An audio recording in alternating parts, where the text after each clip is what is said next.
ఒక బాధ్యత గల ప్రతిపక్ష పార్టీకి సంబంధించిన ఒక నాయకుడిగా ఆ రోజున రాష్ట్ర ప్రభుత్వాన్ని, చంద్రబాబు నాయుడిని, లోకేష్ని ప్రశ్నించా. ఆ ప్రశ్నించిన పరిస్థితుల్ని మీడియా మిత్రులందరూ కూడా సాక్షి. ఆ రోజు ఆ తర్వాత ఏ విధంగా ఈ కేసుని డైవర్షన్ పాలిటిక్స్ డైవర్ట్ చేయాలన్న రూపంలో చంద్రబాబు నాయుడు, లోకేష్, ఈ ప్రభుత్వంలో ఉన్న పెద్దలందరూ కూడా కలిసి ఇబ్రహీంపట్నంలో జరిగితే, ఇబ్రహీంపట్నంలో అద్దేపల్లి జనార్దన్ అతని సంబంధించిన వాళ్ళు చేస్తే, జోగి రమేష్ అనే వ్యక్తి ఇబ్రహీంపట్నం కదా, ఈ డైవర్షన్ తీసుకెళ్లి జోగి రమేష్ని ఈ కేసులో ఇరికించాలి అని చెప్పేసి 20 రోజులుగా కథ, screen play, direction, action Chandrababu Naidu, Lokesh అసలు ఇంతగా దిగజారిపోయి, అసలు ఇంతగా దిగజారుతారా మీరు? ఈ స్థాయిలో జోగి రమేష్ని బదనామా చేయాలా, వైఎస్ఆర్ కాంగ్రెస్ పార్టీ మీద నింద వెయ్యాలా? నా హృదయాన్ని గాయపరిచారు, నా వ్యక్తిత్వ జీవితం మీద బురద జల్లే కార్యక్రమానికి ఈ ప్రభుత్వం శ్రీకారం చుట్టింది. చంద్రబాబు నాయుడు, లోకేష్ శ్రీకారం చుట్టారు. వెను వెంటనే పాత్రికేయుల సమక్షంలో రాష్ట్ర ప్రజలందరికీ చెప్పా, చంద్రబాబు నాయుడు నా హృదయాన్ని గాయపరిచాడు, నా వ్యక్తిత్వాన్ని దెబ్బతీశాడు, నేను దేనికైనా రెడీ.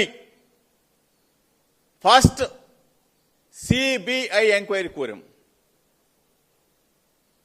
రాష్ట్ర ప్రభుత్వాన్ని డిమాండ్ చేశా. సిబిఐ ఎంక్వైరీ ఏమని చెప్పేసి అడిగాం, దానికి సమాధానం లేదు. సరే, దానికి సమాధానం లేదు కదా, లై డిటెక్టర్ టెస్ట్కి నేను రెడీ అని చెప్పా. ధైర్యంగా దమ్ముగా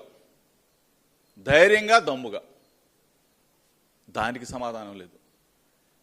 లేదు, నా భార్యాబిడ్డలను తీసుకొని తిరుమల వెంకన్న సన్నిధికి వస్తా, చంద్రబాబు నాయుడు కుటుంబం, లోకేష్ కుటుంబం తిరుమల వెంకన్న సన్నిధి దగ్గరికి వచ్చి ప్రమాణం చేద్దామని చెప్పా. జోగి రమేష్ తప్పు చేశాడని ఒక్క మాట చెప్పు చంద్రబాబు నాయుడు, తిరుమల వెంకన్న దగ్గరకు వచ్చి ఏ శిక్షకైనా నేను రెడీగా ఉన్నానని చెప్పా. దానికి సమాధానం లేదు. అక్కడ దాకా నేను రాలేను అనుకుంటే అమ్మ కనకదుర్గమ్మ, బెజవాడ అమ్మ కనకదుర్గమ్మ సాక్షిగా, నా కుటుంబ సాక్షిగా నేను వస్తా, నువ్వు కూడా చంద్రబాబు, లోకేష్ ఇద్దరు కూడా మీ కుటుంబ సాక్షిగా రమ్మని చెప్పాడుగా. అక్కడ ప్రమాణం చేద్దామని చెప్పా. అక్కడికి రాలేదు. తిరుమల రాలేము, బెజవాడ అమ్మ కనకదుర్గమ్మ దగ్గరికి రాలేము అని అంటే, నేనే నా కుటుంబం, నా భార్య బిడ్డలను తీసుకొని చంద్రబాబు నాయుడు గారి ఇంటికి వస్తాం. భగవద్గీత తీసుకొని జోగి రమేష్ ఈ నకిలీ మద్యం కుంభకోణంలో ఉన్నాడని ఒక్క మాట చెప్పు చంద్రబాబు నాయుడు, ఏ శిక్షకైనా నేను రెడీగా ఉన్నానని చెప్పా. దానికి సమాధానం లేదు. ఇవన్నీ అయిన తర్వాత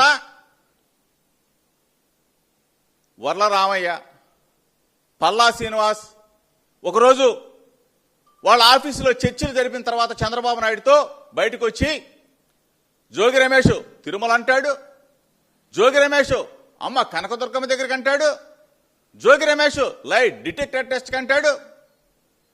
ఇవన్నీ కాదు, నార్కో ఎనాలిసిస్ టెస్ట్కి సిద్ధమా అని ప్రశ్నించారు.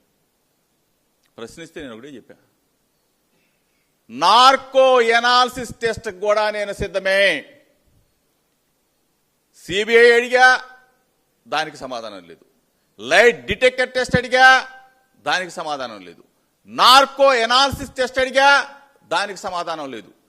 ఇవే కాకుండా మన భారతదేశంలో ఏ వ్యవస్థ